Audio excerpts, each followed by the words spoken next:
Okay, here we are on a Friday. There's Simba doggy. Hi, doggy. Do you like the snow? Do you like the snow? Good. And it looks like we got about, I don't know, maybe about 10 to 12 inches thereabouts. And we got the tractor plugged in. It's a gorgeous day out on the ridge. It's actually sunny. So I'm going to get this tractor started. And look what I got, guys. A brush. We have 4 of that. We have lots of them. I just forget to bring them. And let's take a look to see what we got going on here. We got to check the oil. By the way, I got a nice new oil pan heater that actually goes on the bottom, and it actually warms up the oil. So we used to have those on the farm. They actually worked really good. Yep, that looks really good. All right, put my unofficial cloth here. It's hard to check the oil and carry a camera at the same time. Okay, got that wiped off. Oil looks fantastic. And I am going to unplug this and that over there. Start this up, get it warmed up. It's not that cold. It's about 30 degrees. A little bit under 28. Oh, look at that. And so we'll get this tractor started. Warmed up for about 10 minutes. And then we'll go from there. Got my water jug. Got my other camera today. That's cool. All right. And guess what? Look at this chair. Doesn't look like much, but you can get the seat going like this. I oiled it. It's an air seat, so got to pump it up without sitting on it. Okay, we should be good to start.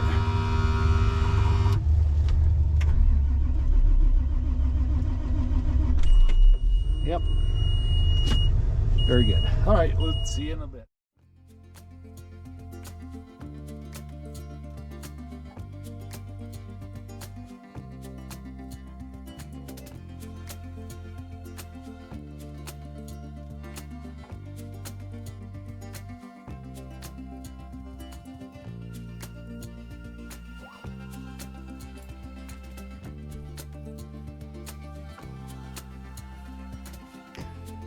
Well, I had great hopes of actually having in-cab audio, but it didn't work so good, so I'm adding a voice track after the fact here.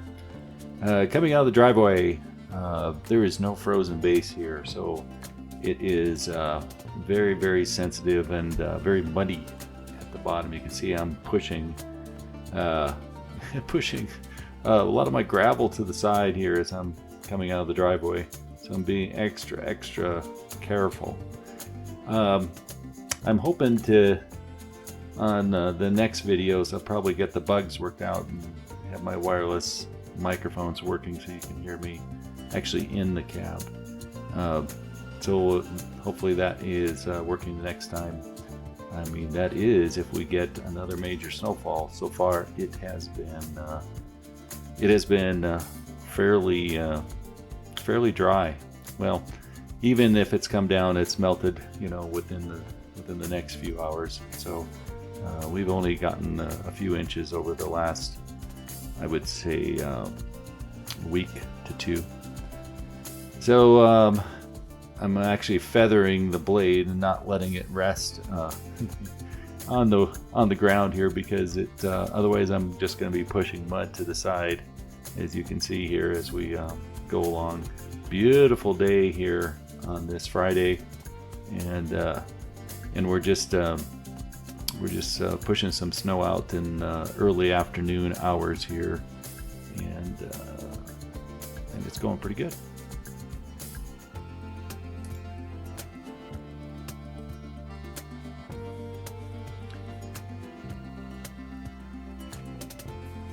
have to slow down quite a bit because the blade starts to get hopping, and it literally leaves some speed bumps in the road. So again, sometimes it works just best to stop and then start out again as you go down the road. You can see the beautiful sunshine on the top of the trees. It's such a gorgeous day here.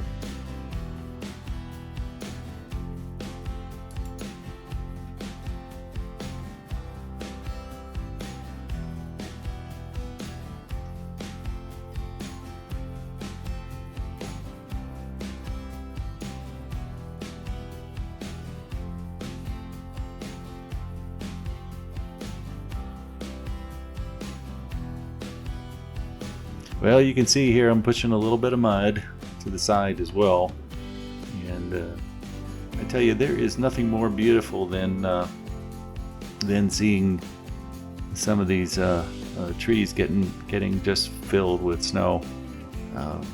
Quite amazing when you have that type of snowfall and it just sticks.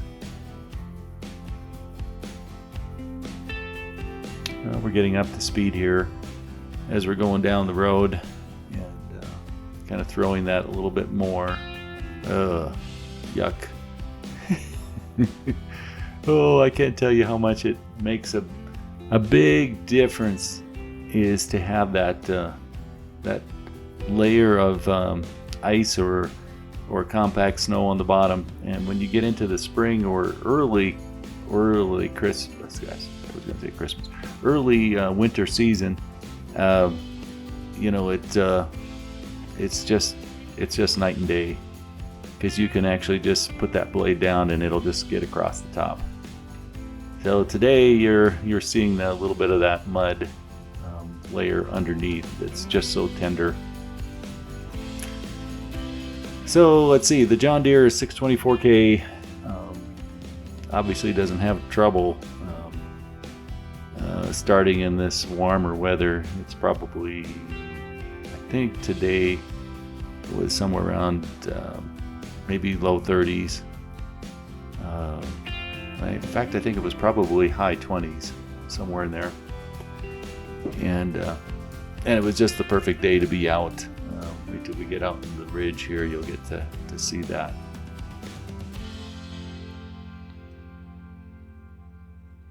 So I'm not trying to go very fast here. I'm just trying to get that snow off to the side.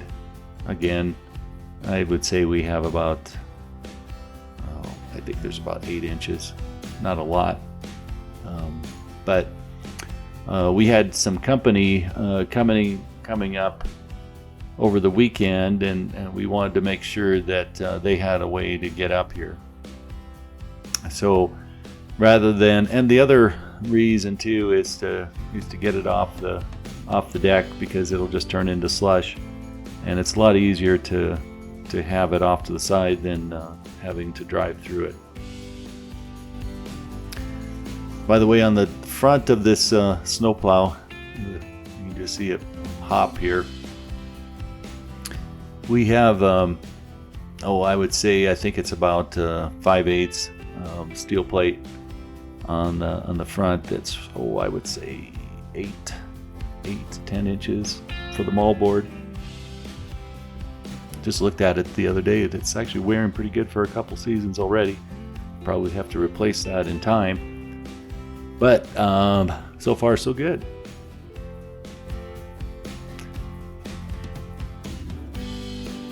Oh, this is a slushy area here, muddy.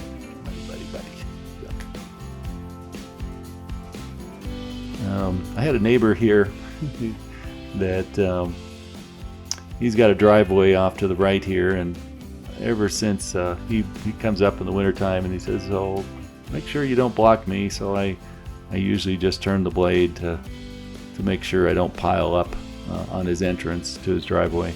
So just one of those things. Here we go, coming up on the ridge. And it is, once I get my windshield wipers going, to see it without any moisture on the windshield, but it's just a beautiful day. Almost postcard-like. Oh, by the way, I think some of you have mentioned about maybe my right chain coming off, but it's not actually coming off. That's where the chain comes together, and we had to do, these are the skidder chains, and we had to do some very interesting weaving. So what you're actually seeing is an overlap, and it just is a little bit more apparent as it rotates. I think we learned on the left side, we actually cut some links off to make it fit better. But we didn't do that on the right hand side, and it really doesn't affect it because we don't go that fast down the road.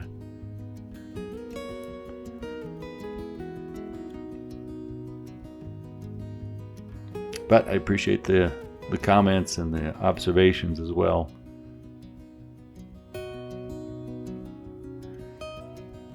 Once again, you really are feeling, if you'd hear some of the audio, you can see that blade just kind of bouncing. That's hitting rocks in the road and all kinds of things that this is very much a dirt road, a dirt and rocky road.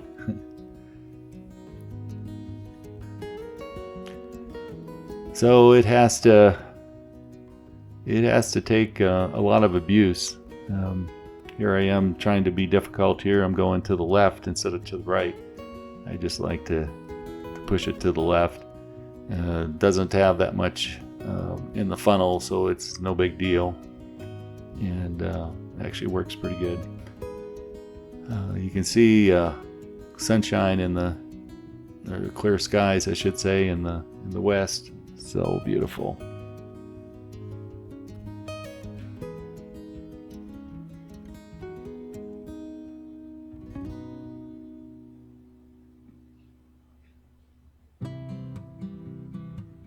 That pile there on the right hand side is a bunch of rock that was left behind when they made this road. Oh boy, maybe back in the 50s, 60s, somewhere in there. And this was actually carved out with some big cats, and they just kind of left it. They had to take a lot of material out, and they just left some piles up here. A little bit of trivia.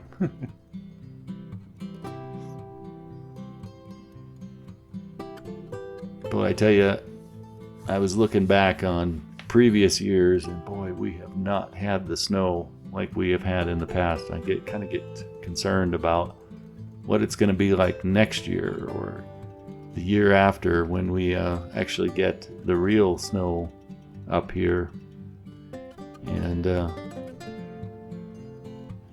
then have to spend a lot more time just to open it up. By the way, this road is curved just a little bit. It's crowned so it falls to the left. You can kind of see that. That's another reason I like to push it to the left, which is the windward side.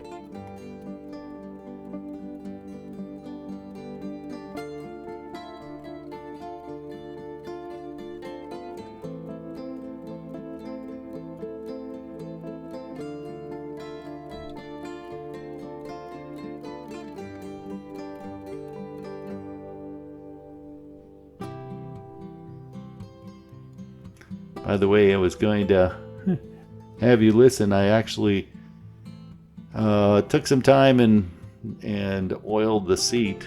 No, that was really obnoxious.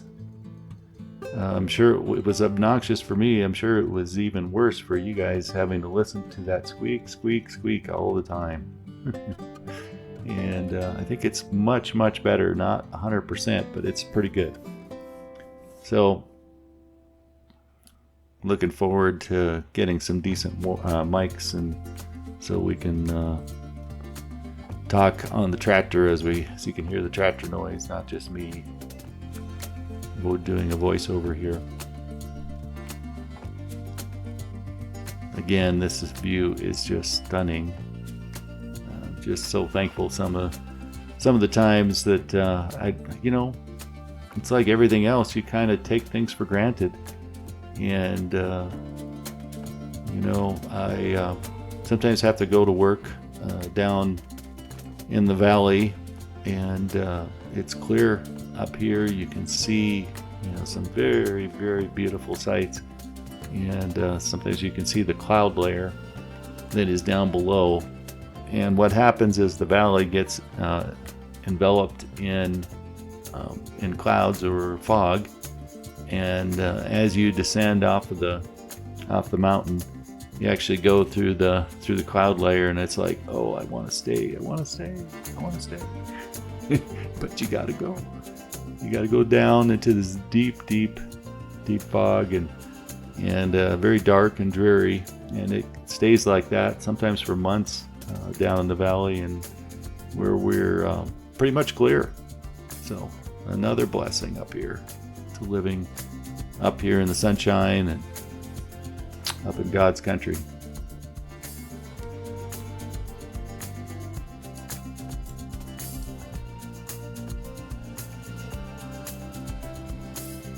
Here in the trees, you're never gonna get the snowfall as much as you can out on the ridges and exposed areas. So again, I wouldn't normally go down and spend the time, but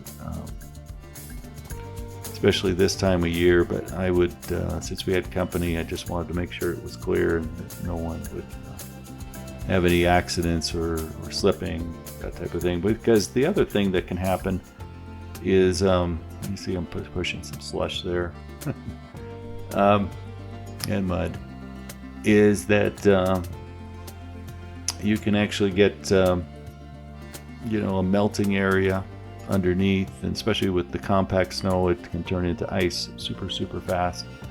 And when it becomes icy, you can't stop.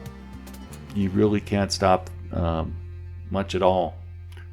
Last year, I was going around a blind corner, and I couldn't see around the turn, and I was probably going 15-20 miles an hour, something like that. And I had some mud terrain tires on my rig, and I saw my neighbor come up around the bend, just a little bit farther down from where we're at, and I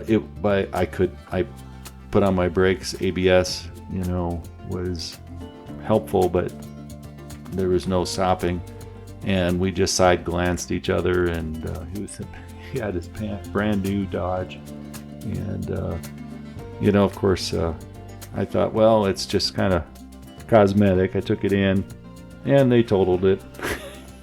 They totaled my Jeep, and it was like, oh, but I like it so much. And I've got the 3-liter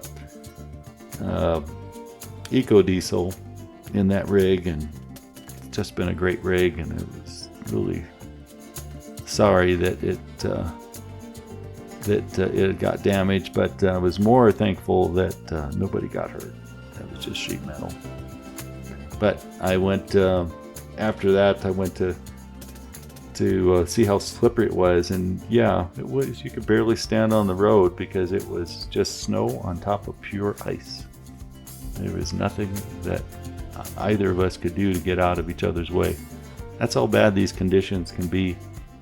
My comment too is that after that episode, I decided to, especially on my wife's rig and my kids' rigs, is to get studded snow tires. It really makes a big difference up here is to have studs on ice, and you don't have to take the time to chain up and to unchain, and it just works very well. In fact, I liked it so much that I found a stud gun. They're not cheap online, and there's only one manufacturer that makes them, and so they're about $500, and decided to invest in one because that way you can stud your own tires. and they really work well, especially if you're on ice. There's just that peace of mind about going down in a controlled fashion rather than slipping. Makes all the difference in the world. But I digress.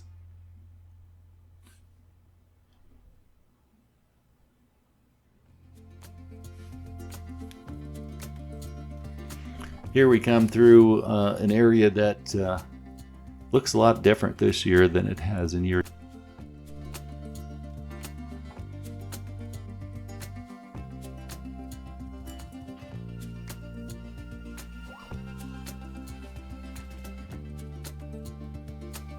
Okay, as I was saying,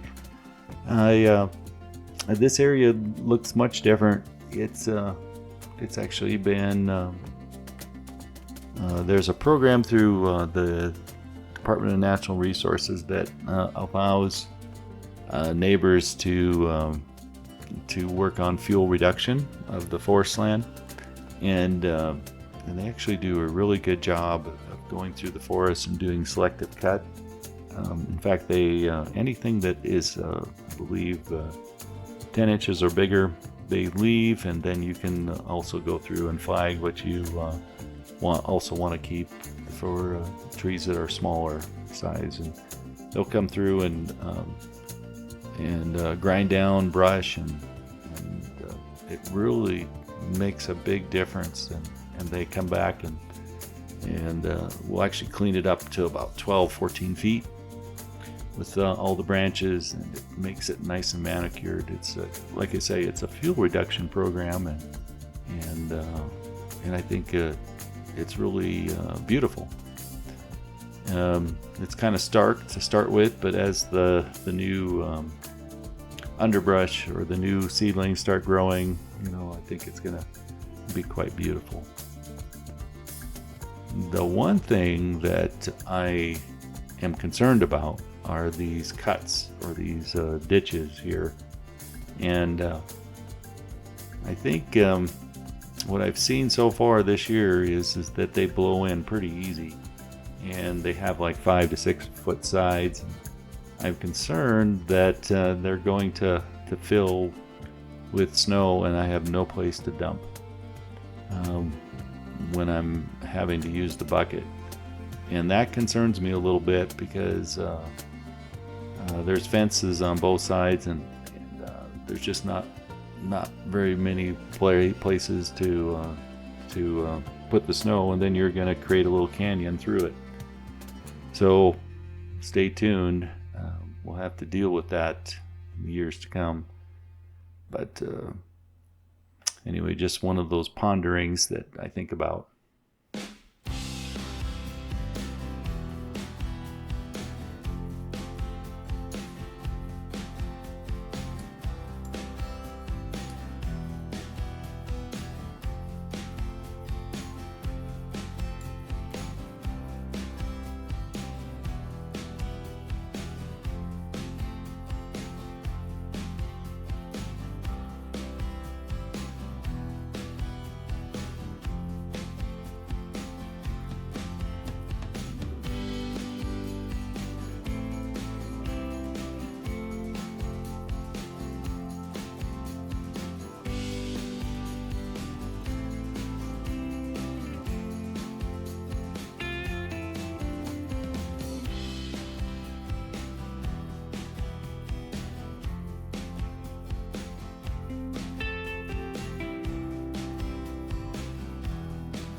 Here we are coming out on what we call rocky grade, and there are two roads. There are the steep road on the left and the bypass, which goes on the backside, which is a lot more gentle, and it actually is shaded by the hill.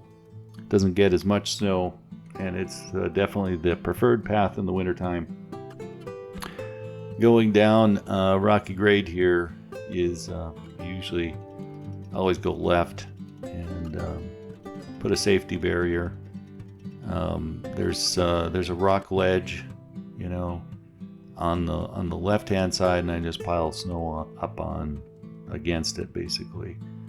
And look at that beautiful skies and scenery there. We come around the corner, we go nice and slow. I think I had to take a picture. Oh, I know what. I think I saw some condensation there on the window here, so I wanted to make sure, and some spots. So I wanted to make sure it was clear. So at this point in time, I usually shift down into first gear, just let the engine work. I'm all chained up, front and back. There is no slippage at all on this machine. Not at all with 4 chains, especially skidder chains on the front. So it is a very secure feeling. Just to let first off, to actually go down under power, going downhill, pushing snow is incredible. You've probably heard me talk too many times about that, but it is so true. If I had to push uphill, going up, this is probably about a 12 to 14 degree bank, or I should say road, there's no way. It would just take too long, and I'd probably start slipping, and it's just not as easy as going downhill. So stunning views here under a nice descent. There's that bank on the side there, just pushing up against it, just taking in the view, trying to stay focused on the road. And you see my blade hitting all kinds of rock on this road. There's a reason it's called rocky grade, is because it's very rocky and muddy underneath at this time of year.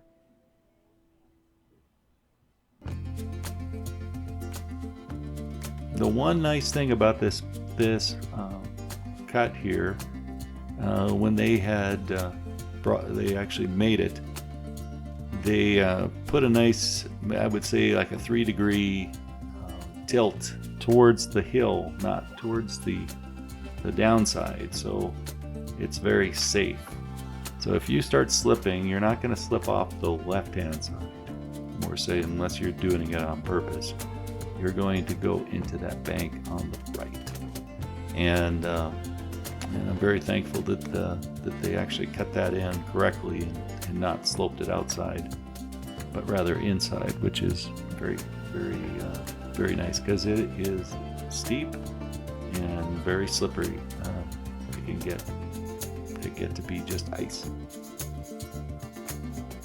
Today, of course, it's just rock and mud underneath. So just taking time, first gear, not getting crazy, just pushing. You can see where some 4-wheelers had tried to come up here, and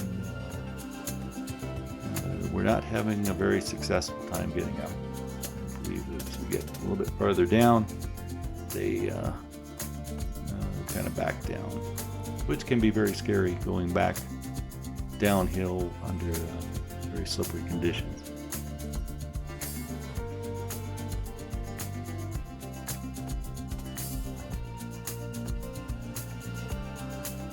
Yeah, you can see their tracks on the right, skidding around like crazy. That's another reason that I enjoy just going out here, is to make these roads a lot safer. You can come out in 4-wheel, but when it's steep like these areas here, just it's so much nicer to have a base to dig into. rather than just being compact snow and ice.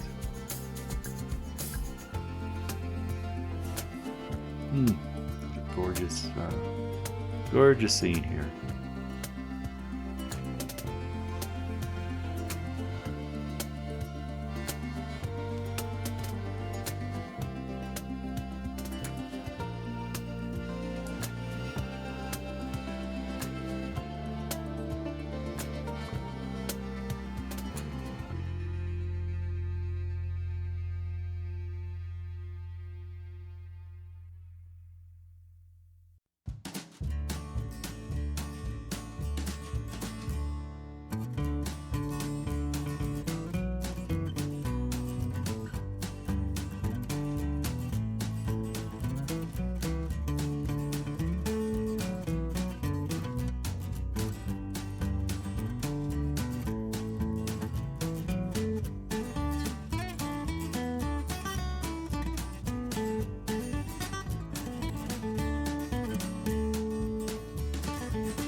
Well, as you can see, things are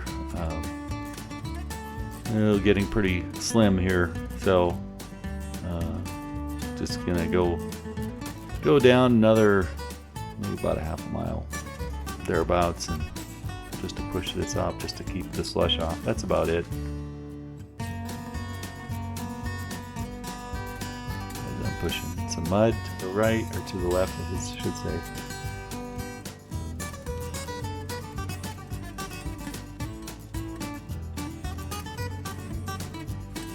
I can say that when you're not pushing much of a load with this loader, it's got a 6-cylinder diesel in there. I need to look up to see how many cubic inches it is. It's about 200 horsepower tractor, as I recall. It's actually pretty fuel efficient. You know, I can let's see, I think here for this trip for a couple hours was about maybe 20 gallons, 20 to 25 gallons. So it's burning a little bit over 10 gallons an hour, so not too bad.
You know, I hate to keep going on and on about this beautiful sunset, but it is quite amazing.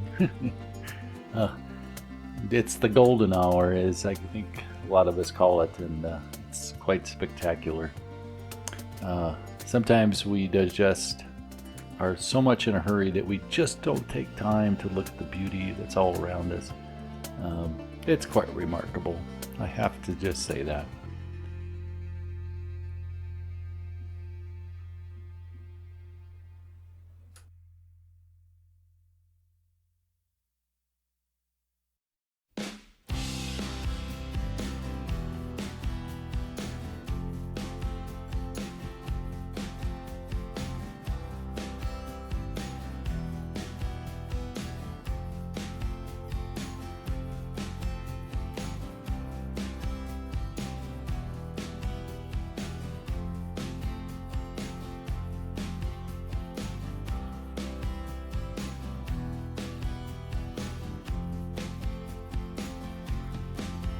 This is an area that really gets a lot of rocks, and you have to go super slow because they're right underneath. And you can see what they're doing to the blade. Boom, boom, boom, getting the blade. And yep, there it goes again. These rocks, it's a very rocky stretch. And you know, I think it would be different if it was just plain winter, and you'd have layers of snow and ice, and then you wouldn't have to worry about the rocks so much underneath. At least that's what happens. But when you have these mild swings to where everything melts off and then it snows again, and in fact, I was just looking at the forecast here for this next week as of the time that I'm publishing it, and we're looking to get 20 plus inches of snow for the week. We'll see if that holds true or not, but I guess we'll find out if it's cold enough to actually freeze that base. Otherwise, we'll have the same problem all over again. This is an area coming up that always blows shut. You can see the wind just comes whipping over the side of the mountain, and it just fills in here. This is an uphill section, and I have when I can't blade through it and I have to bucket through it, and I'm putting stuff left and right, usually right as much as possible. We don't want to blow in that much more. It takes a long time to push uphill and to bucket uphill, and it's just, repeat. So thankfully it hasn't been that bad. This is lower elevation here, and it's much better this year. It is.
So there's a section in here that we call the cattle gate, and I think I'm going over it right now.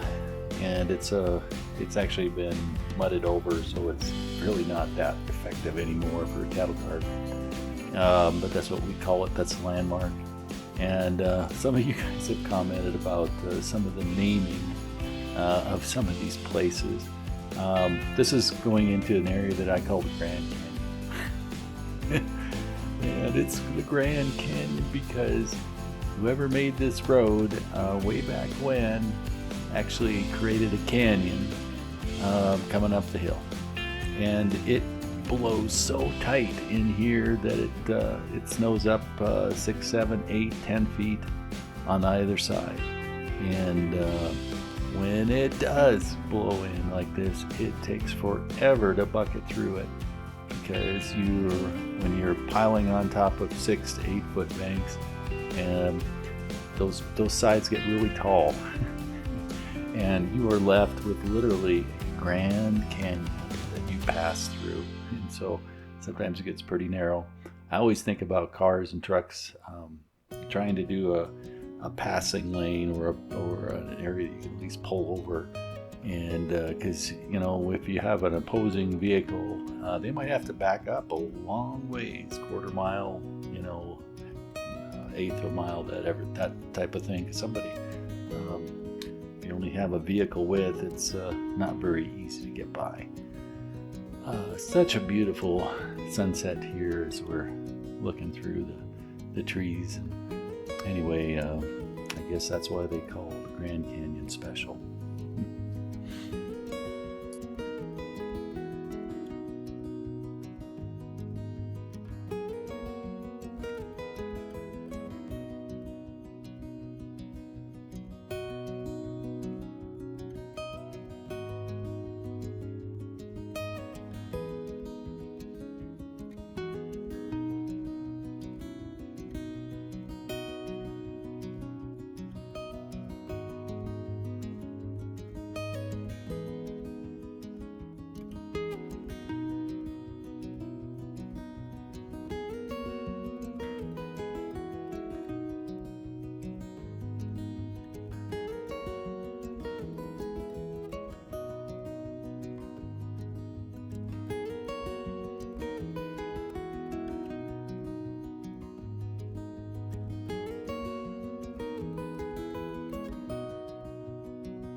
Okay, this is where we turn around.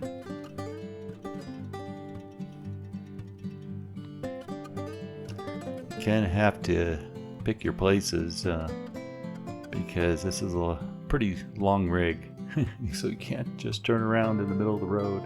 You have to find a turnaround.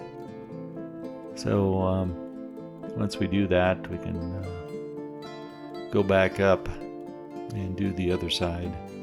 Still pushing left.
Well, as we come back up this hill, hopefully I'm not boring you guys too much by just blabbering on, but maybe I'll just kind of change the conversation a little bit to talk a little bit about off-grid living. So as I've talked about before, we have, I guess our brief story is this. We were living in the city. I grew up on the farm. I think you guys know that. And I have missed that lifestyle for living in town and for our kids, because there's something very special about living on a farm and kind of seeing what nature can do, and basically the hard work that goes in and the good times when you have to play. Those are great times to be able to learn, basically. And so our wife and I started talking and praying about this, and we decided to step out in faith here on moving out into the country. Sometime I'm going to talk about what that actually means as it relates to prophecy in the end times, but I won't talk about that right now. What I mean by this is that finding a country home is an amazing thing for a family, and it's a way of getting away from the toils of the city, the hustle and the bustle, and actually sometimes technology as well. And that's hard for me to say because I'm a technology guy. My living is built on doing internet technology, so I hope I don't sound too conflicted here. But there's so many lessons to learn, and basically we're keeping our family whatever the kids want to do, to go on to college or not. That's all up to them. And what our goals are is to get them in the middle of God's beauty so they can realize what amazing things that the scenery has to offer. And a lot of that is work ethic. Learning those skills very early on. You know, it's such a crazy time, and that you have to be 18 or college age before you have to learn to work. That just doesn't make any sense to me, because how are you going to learn a work ethic until you're essentially an adult, a little bit beyond that? And I just think that that's the job of the parents, right? Is to teach those things, and so one of the things that I think I've talked about before is again, very rocky section right here. Is to be able to do a trade. So if that is working with wood, working with steel, including welding, or working with gardening, working with clothing, textiles, that type of thing, it's always something that you can fall back on. And that's a big thing. You know, you can be a professional, but if you can fix things and basically not have to depend on the store, I think that's a wonderful thing. There's so many memories I have with my dad where he taught us the art of fixing things from little to nothing, to going to the junk pile, as we call it, or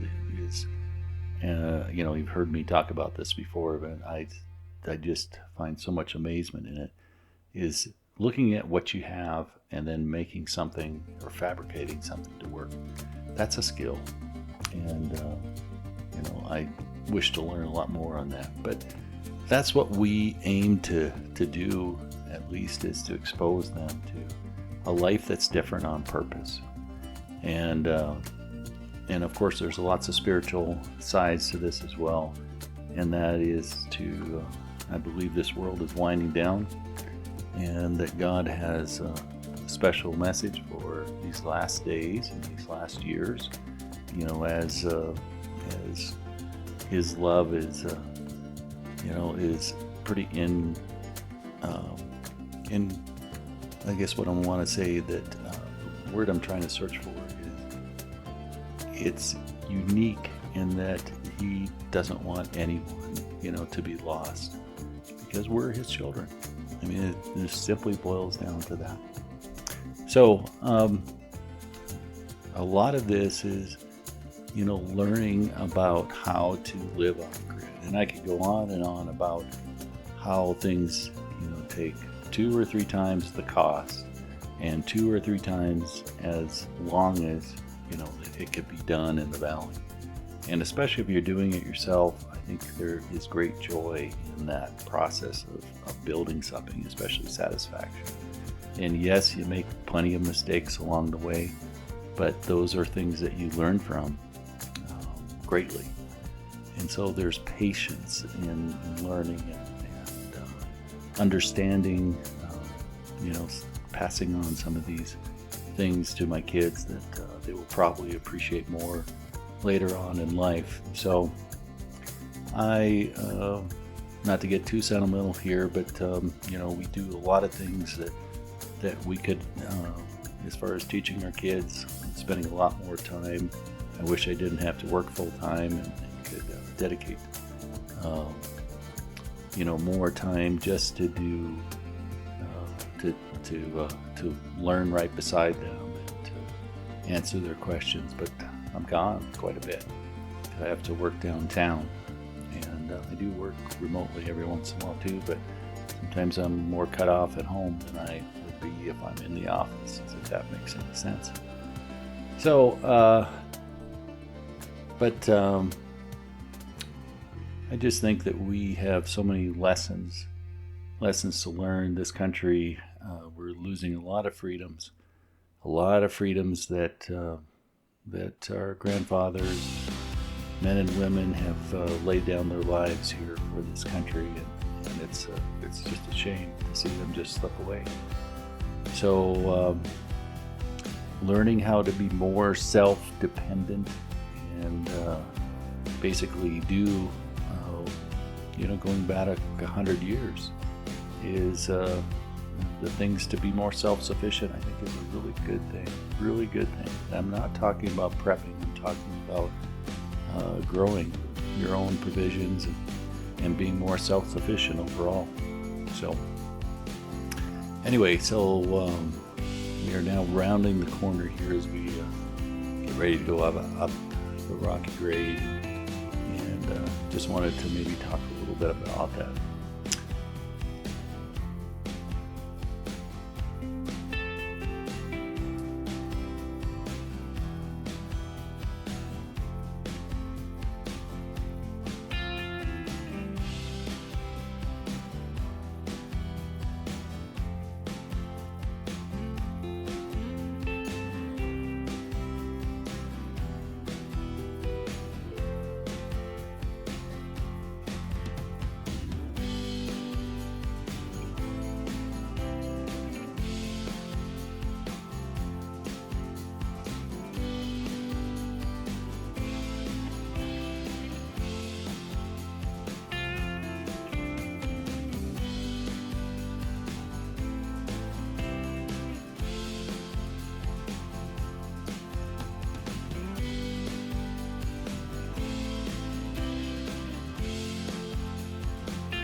Well, as you can see, it's starting to get dark, and so I always like to be home, before the sunset here, but I didn't quite make it today.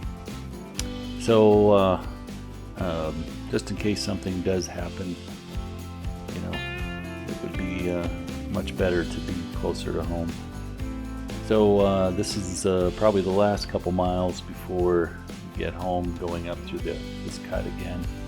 And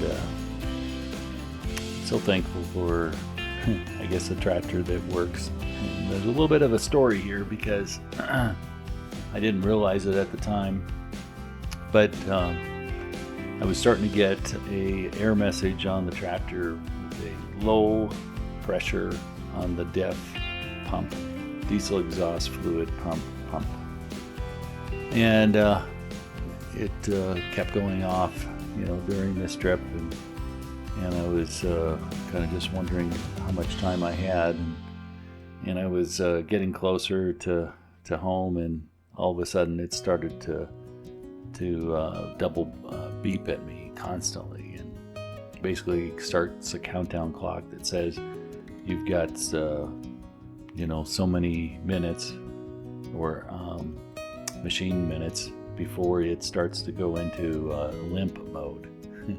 I tell you, who has designed these systems that take away from the performance of the engine because of a problem in the DEF system? There's so many problems with that.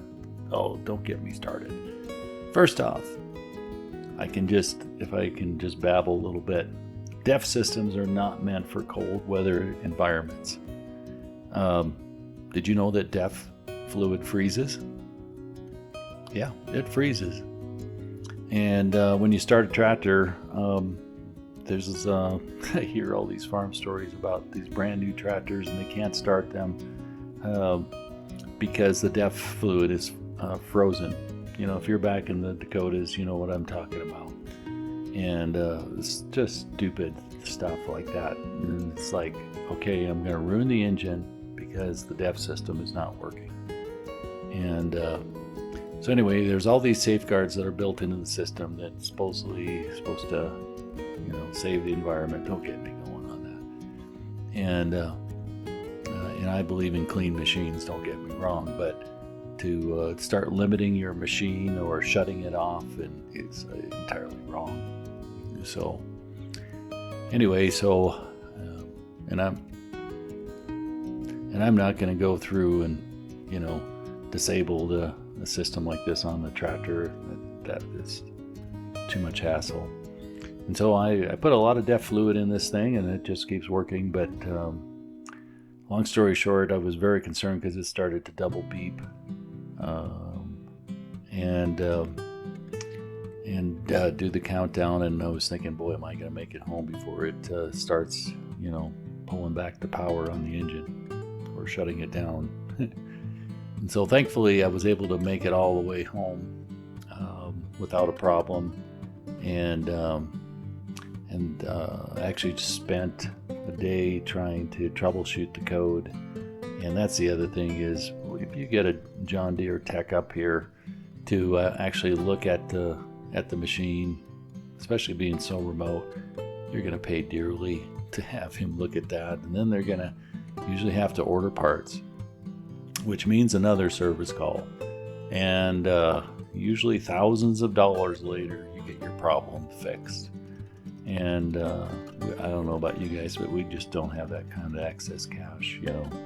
We run this operation on a shoestring. And so I started working with it, and I'm happy to report that the code went away. I'm not sure. I cleaned up everything and double-checked connectors and reseated them, and it actually went away. So I am praising God that saved a service call, at least for now, and hopefully it stays away until we get past this next snowfall. So anyway, that's my rant about stupid DEF systems on expensive tractors, and you get the picture. You know the story. You talk to people in real life about these systems. So we are just coming out on the ridge here, and we are about a mile from home at this point, thereabouts, and just kind of taking in the beautiful scenery. Anyway, hope you guys enjoyed the video here, and let me go on and on as well. We'll try to get the audio working in the cab for next time, so you can hear the engine. I know that's part of the experience. At least it is for me. And but I got some great lights on the tractor, and what am I doing here? Oh, just taking pictures. Yeah, looks like I'm pausing to take pictures. Quite beautiful just to stop. Anyway, the lights do a nice job to keep everything illuminated. Went through and put lights on the side as well as a LED bar light on the top, and I got lights pointing frontwards, sideways, and backwards. So really nice when you're out, before dawn or after the sun goes down here. So anyway, appreciate you watching, and thanks for all your comments, your constructive comments. And yep, I'm looking for. It would be great to find a V-blade, especially to adapt onto this machine. I just can't find one, and I'm always open to donations. If you happen to have one lying around and it could be put to good use up here, I think it would make a good match for this tractor. There's one commenter recently that was talking about a V-blade. As long as it's not too huge and too big, you know, I think it might work pretty good. So I'm changing my line of thinking. So anyway, if you have a very inexpensive lead, let me know about it in the comments. Be glad to follow up. So you're going to, just as a stay tuned thing, I think there are lots of things coming up on the channel that I'd like to film and to show you the process. We're working on a greenhouse project, and that greenhouse project is going to be a subterranean greenhouse with some pretty cool technology in it. At least that's what we're going to try to heat it during the winter time with a centralized boiler and maybe some ground air tubing 6 feet under the ground, goes out 200 and some feet and back, and keeps it pretty moderate. At least that way it's subterranean, a good part of it, and the other part is above ground. And so we're going to learn together about how to do greenhouse and learn about plants and all kinds of things. So stay tuned for that. We've got various other projects this year around the house too. I would like to put another lean on the opposite side, south side of the building, and if we have enough funds to do that. I got a sawmill that a wood miser sawmill that I think would be fun to showcase and show you guys at least what I've learned and maybe some of the mistakes that I've learned not to do. And because we have a lot of trees, we have 40 acres of wood on the property, and so there's some great species in there, including some red fir. We got a lot of white fir and larch, which is great hardwood around here. And anyway, it's pretty amazing just to cut what you need. And so stay tuned for that, and maybe some other fun stuff that we're working on as well with the kids. So stay tuned. Sure appreciate you staying around here to listen to all me babble on about this and that. But I sure appreciate each and every one of you, and for your interest in the channel, and looking to bring some more videos if we get some more snow here in the next week or so, and then we can start talking about spring. Anyway, have a good evening, and we will talk with you later.